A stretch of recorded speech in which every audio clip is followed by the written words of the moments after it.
I'm pretty excited about today. We are going to finish our 360 build. So the next time you see this motor, it will be on the engine run stand and you'll finally get to hear it start up. We'll finally break it in and I'll be one step closer to getting it into the car. So hopefully you've learned a little bit from this series of videos. Obviously I'm not a super expert, but I built several small blocks and had good luck with them.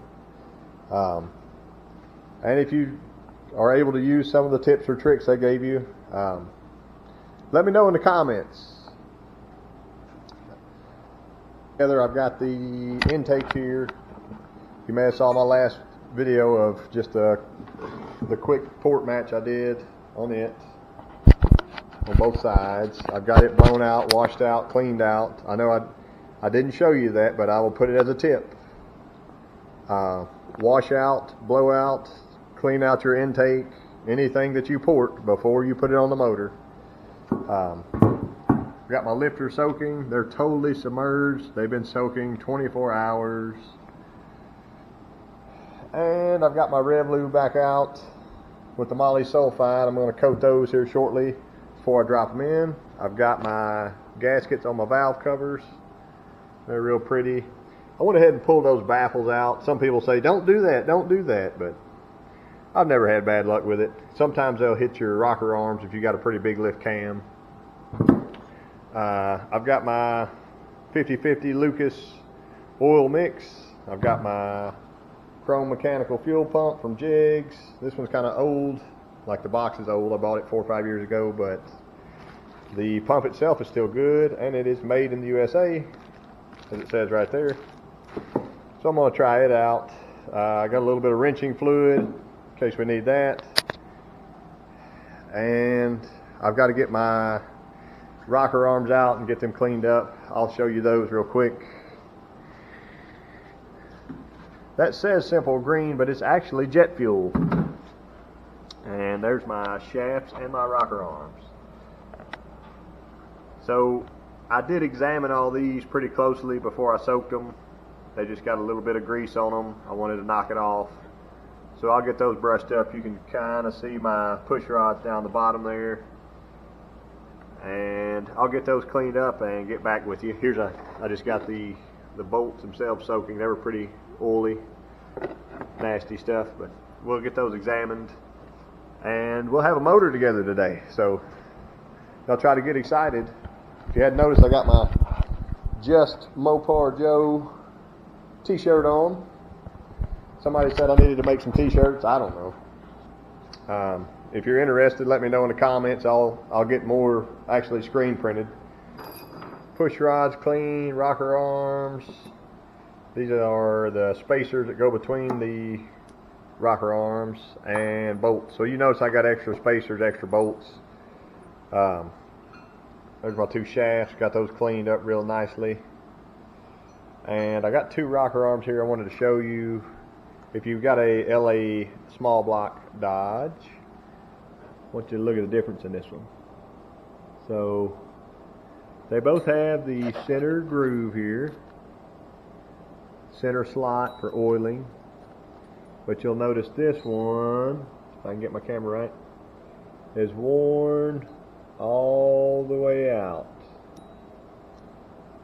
And this one, you can actually still see a little bit of bevel right there at the tip of my screwdriver. So this one is probably at the end of its service life. If you look through all yours and they are in that condition, I would go ahead and replace them all. This is actually a good one. It's probably been replaced before. So yeah, that's why I went ahead and cleaned them all up. I was able to check, and I can get rid of stuff like this. So, and you'll still see some staining, like that was jet fuel and a Scotch-Brite couldn't get it off. So should be good to go. I'm going to go ahead and flip them all over in just a second. Let me show you bolts. So when we're looking at bolts, here's a good example. This one's been in and out a bunch of times. The head's slightly rounded.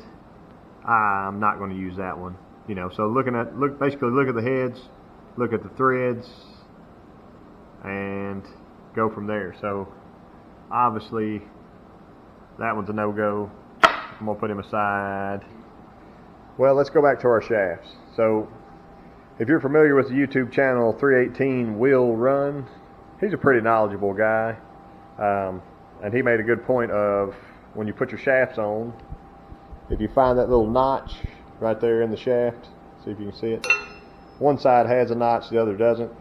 If you put that slight notch forward on the driver's side and then to the back on the passenger side, that'll get your holes right. But what I mean by holes, they have oiling holes.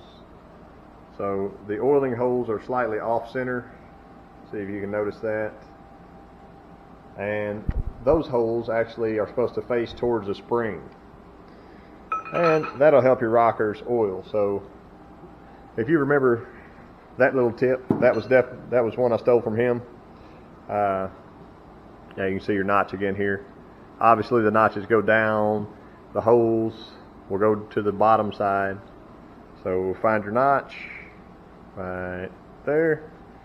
It'll go to the front, and that'll set you up. So we'll start putting these together, and I'll show you on push rods. So I got my push rods all off here in sets of 2s, and basically what I'm going to do with those, let me get these out of your way. If I want to know if they're straight, put 2 together and roll them. If there becomes any daylight between them, then you know one of them is bent. Let me try it like this. So that set is good. Also check out the ends. Still see that factory flat there. Both sides. It's just very flat on the very tip and round on the end. So they're going to be spinning as they spin, as a lifter spin, so on and so forth. But I wanted to show you that tip for your spacers. Notice some of these are a little bit different. I'll try to find a better one there. There's a good one. This is a better one. So if you can see the end of that one, this is actually flattened, and that could have been, yeah, see, it's still got the factory prints in it. This one has a little tiny notch that sticks off here. So as you're bolting your rocker arms together, here's another example. This one's pretty flat on this end, and it's got a little kick out on this end. So say you had 2 rocker arms side by side like this, your spacer will actually touch that. So you just check to see if there's a lot of play. You may want to flip that spacer over and put the side with the tit sticking out, or whatever you want to call it, towards the rocker arm itself. That'll take some of the play out of your rocker arms. So you'll notice there's 2 different styles here. One kicks out this way, one kicks out that way. I've heard of people getting them backwards where they both kick in. That's wrong. I've heard of people putting 2 of the same on. That's wrong. So be sure you got them right. Remember, they kick outwards like this and this. So I've got them all in pairs of 2, 2, 2, 2, 2. And I'll grab my shaft, find my notch. Notch goes to the front, and obviously I'll show you real quick.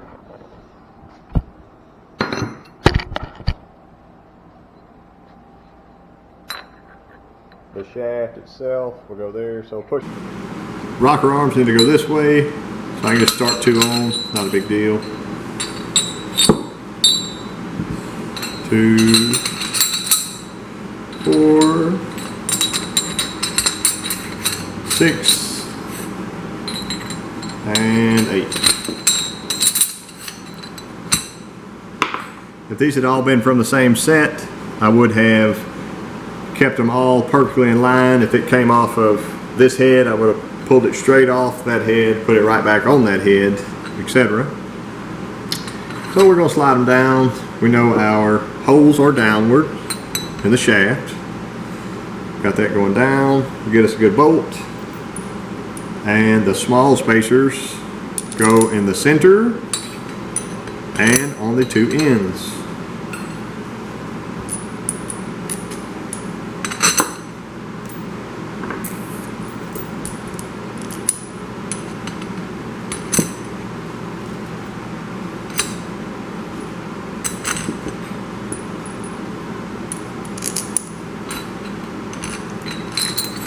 Just like that. So now let me bring it around. You can just watch me throw these on real quick. Remember, I'm just test fitting it at this point. I like to test fit my rocker arms before the very last second of them having to go on. So I got this set up, ready to go. Do that and roll it right up. Let's have a look. Start a couple bolts, be sure they don't fall off. Nah.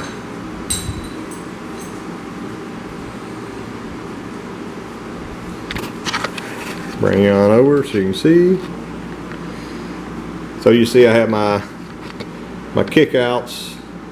That goes that way, that one goes that way. This is that way, that way, that way, that way, that way, and that way. So, set looks pretty good.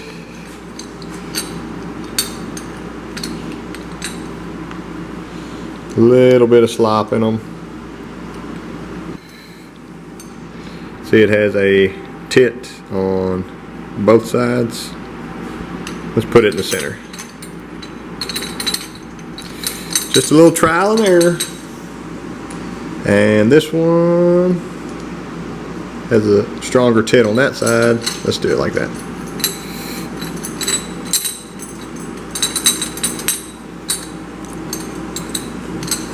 And there we go.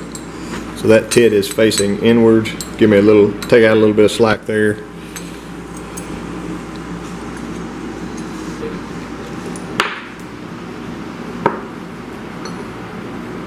That's a good looker. See that tit and that tit. Just a little trial and error.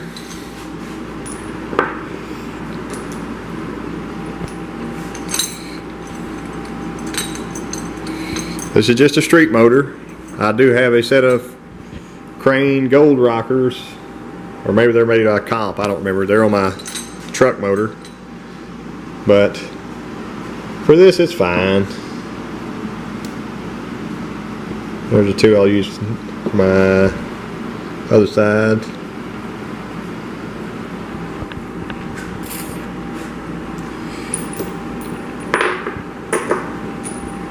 And if you've got Magnum heads, it's totally different. So there would be individual rockers on individual studs, basically like a Chevrolet. So you know, the notch goes towards the back of the motor over here. So I will leave it just like that, and we can begin.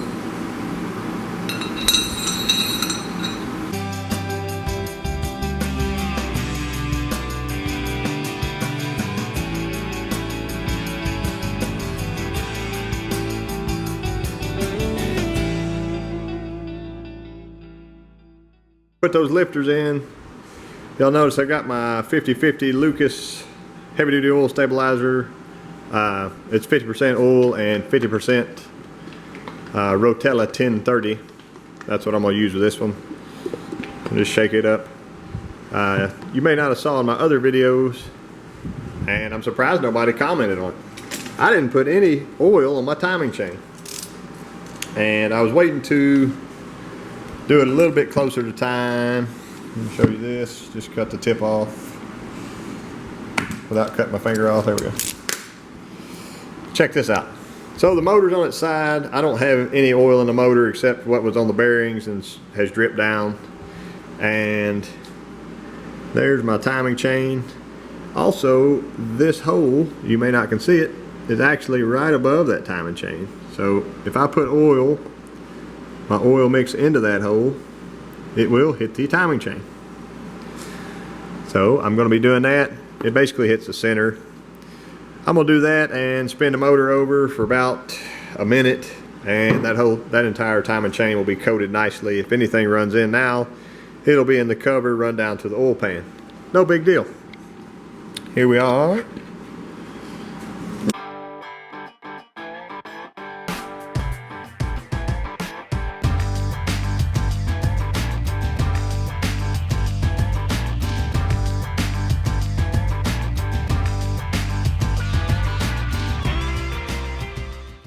But I figured if I didn't show that to you, somebody on the internet would call me a Jethro, so I got my Jethro edition Mopar shirts also for sale soon. 1 second.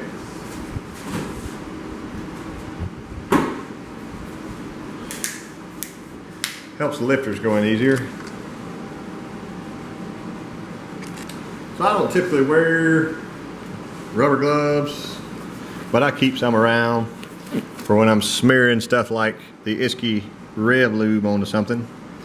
It's pretty nasty stuff. And it says it'll give you cancer if you live in California. So, thankfully I don't.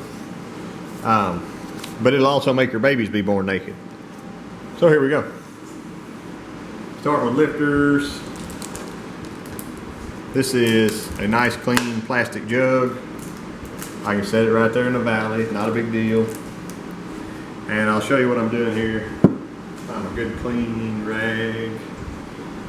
My cleanest dirty rag, there we go.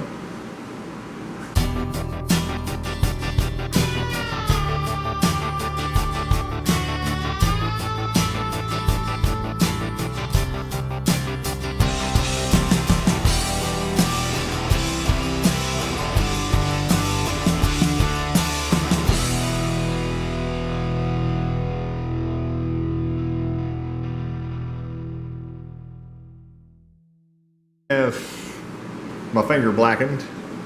I'm going to take my Isky Rev Lube and smear a little bit more on every lobe that I can get to. And that'll be good insurance. The stuff, I can definitely still see it on there from last time, etc.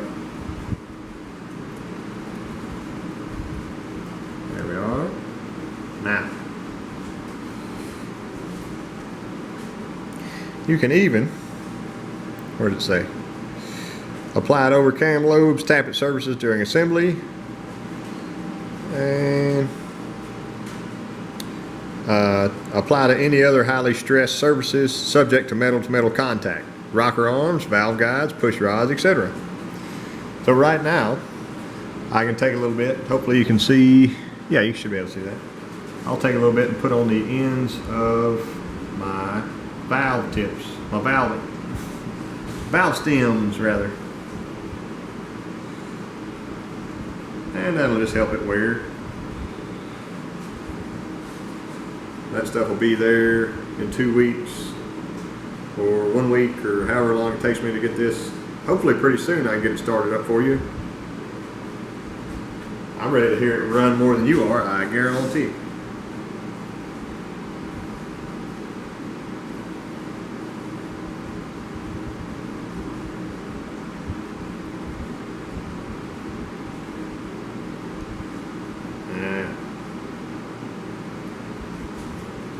That's it. And we'll give it another shake up. I'm going to put it just a little bit on the top of my lifters. I know they're probably still plenty moist, but just as a precaution. Like that. So I can drop my push rod in. Some people soak their push rods. I don't really know if that's necessary. I can give them a quick bath here.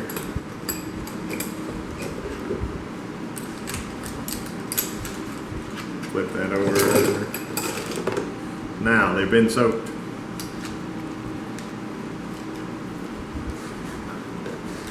I like to avoid dripping lots and lots of oil everywhere, and just try to go as nicely and cleanly as I can, one at a time.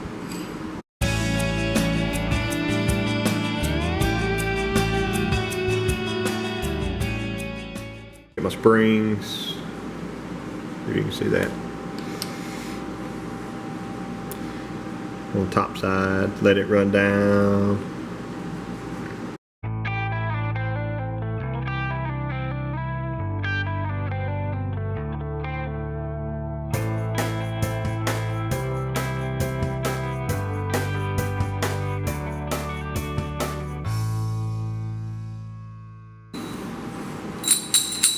Remember the easy way?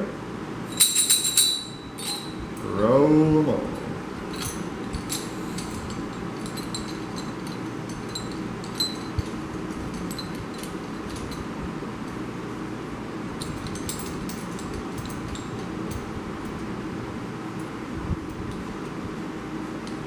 I like to screw these in as far as I can with my fingers before I go running down with the socket.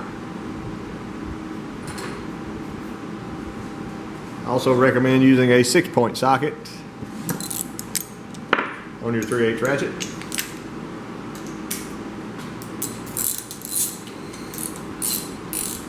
Alright.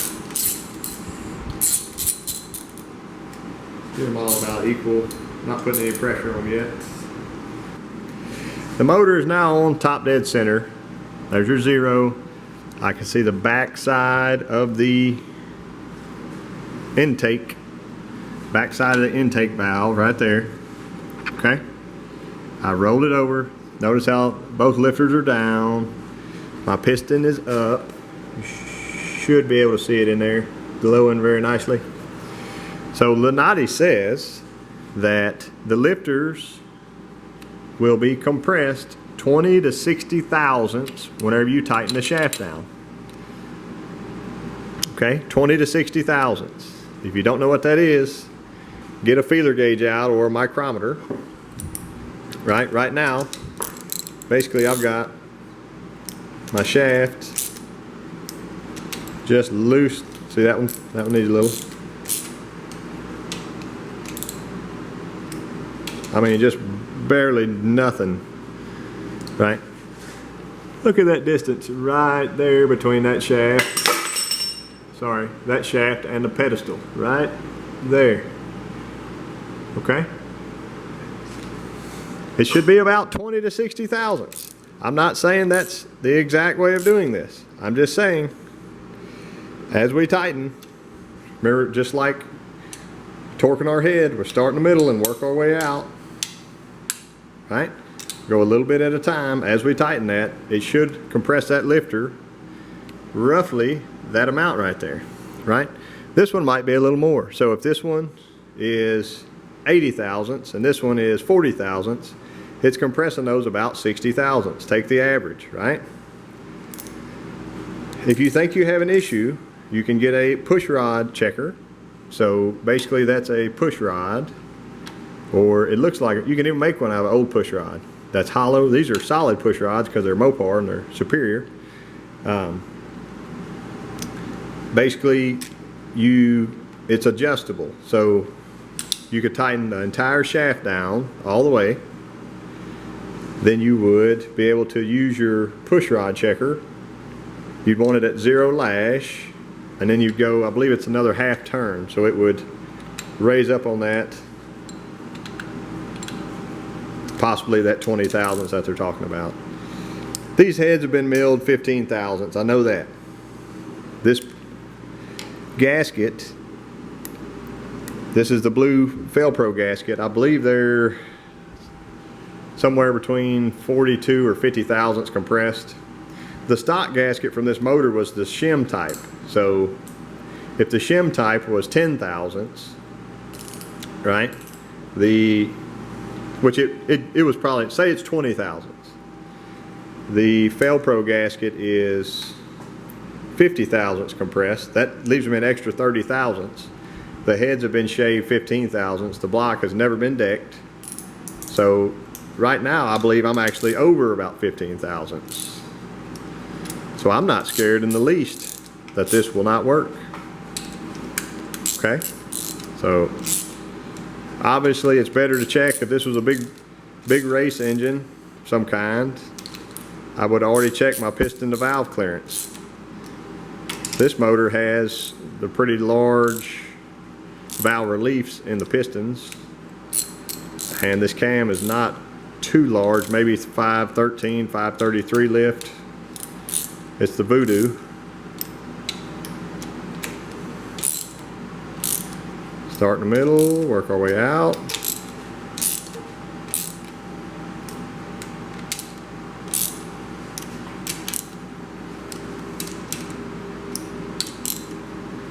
Now, so that's one hand. I'm not getting a torque wrench out and torquing these. I believe they probably torque to 30 foot-pounds. I've never done that with rocker arms. I'm not putting any Loctite on them. Don't think you need Loctite here. Okay? Don't get scared and put Loctite on it. I see too many people, they have to have Loctite to keep their life together.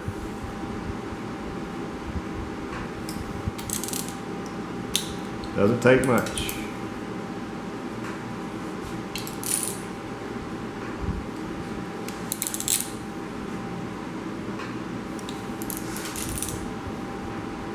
That's it. Pull out. I'm going to soak the top of our shaft. I like to try to keep it on the top side. Just for a little while. I'll come back and do the bottoms if it doesn't get there on its own. Nice and thick.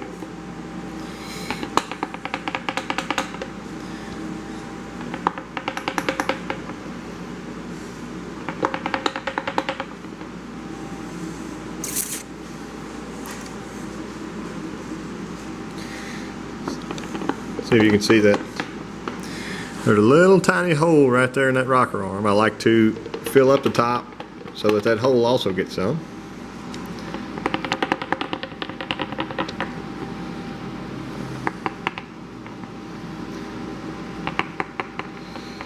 Y'all got me over 500 subs, which I appreciate. And I think a lot of people just like watching me build this motor, and I appreciate that. Might be the little engine that could, or the little engine that could not, I don't know. Now, those all have, and let's spin it over a few times. Watch it all work. Will the motor turn over? That's a good sign if it does. It's now turning over the Valvetrain also. I don't turn it over a lot of times, just enough to be sure nothing's binding. Right? Seeping through right there. That's what I like. I can see it on that one. I can see it on that one. That one ran over. That one. This one, not yet. That one, that one. So that's good. That means the Valvetrain is oiling. I can go ahead and run back now. Put a little on the bottom side. Also put a little between. See, when that was loose, it's easier to do. Put a little between those because they will be rubbing together forever and ever and ever. I really enjoy and like using factory bolts, but my factory bolts, they are pretty rough and need cleaned up. And also a lot of parts of this intake, they would just be so long. There's no need in having an 1¼ inch extra bolt hanging down below the intake. So I'm going to use factories in the fronts. I'll clean those up nicely, and you can kind of see I've got these other bolts in. Some have big washers, some have small washers. That one and that one, it didn't really look like a big flat washer would fit very well, and I really definitely want to use washers underneath them. Right now what I'm doing, I have this trash bag just put into the valley, and I'm going to take my trusty chisel and hammer and knock off my tabs for my head gaskets. Keep my chisel very close to the block as I can and watch it fly away. I heard it.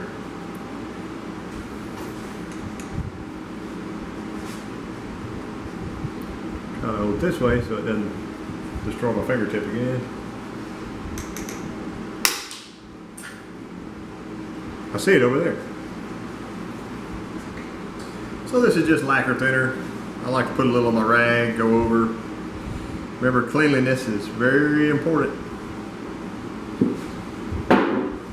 Gasket mating surfaces.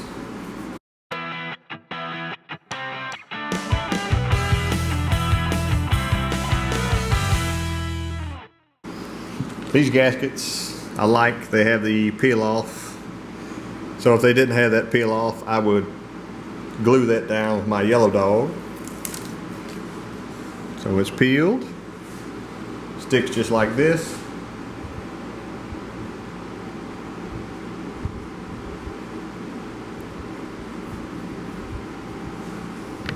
Show that to you. Notice there's a dowel pin hole here. This intake actually does have the holes there for the dowel pin, so that's pretty cool. It kind of helps, it would help position it forward and backward. I've never put an engine together with them, but a lot of aftermarket intakes don't have that hole, so they just typically leave them out at the machine shop. And another good idea before you peel that, just double check. Typically, which I like in this situation, I've had to trim these off so that this gasket fits, or so that it will lay down there. A lot of people throw these away and put a big thick bead of Permatex or silicone or something around that. I'm not really into that. You can do what you want to. I like using these, and that way I know when as my intake compresses and bolts down, it gets a better seal. So ultra black Permatex, and I'm gonna go ahead, put my beads on each side. I'll fill in my little holes and gaps, and I'll put a smear around my water jackets, and around, I like to put a smear around my actual ports as well.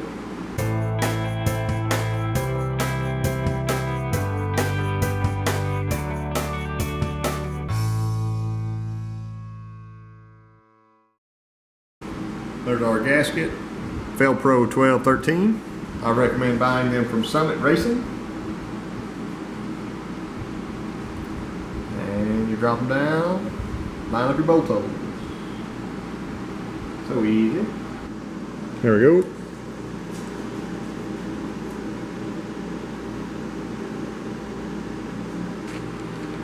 Set her down. Now I like to look through, get that out of the way. See if I can see into any of my holes. Oh man, I can see into all of the holes. That's nice. Here's my bolts. So I just put them just like I pulled them out of the intake, 2, 4, 6, 8. Okay. There's my front bolt for this side. If I can start my 4 corners first, that'd be nice.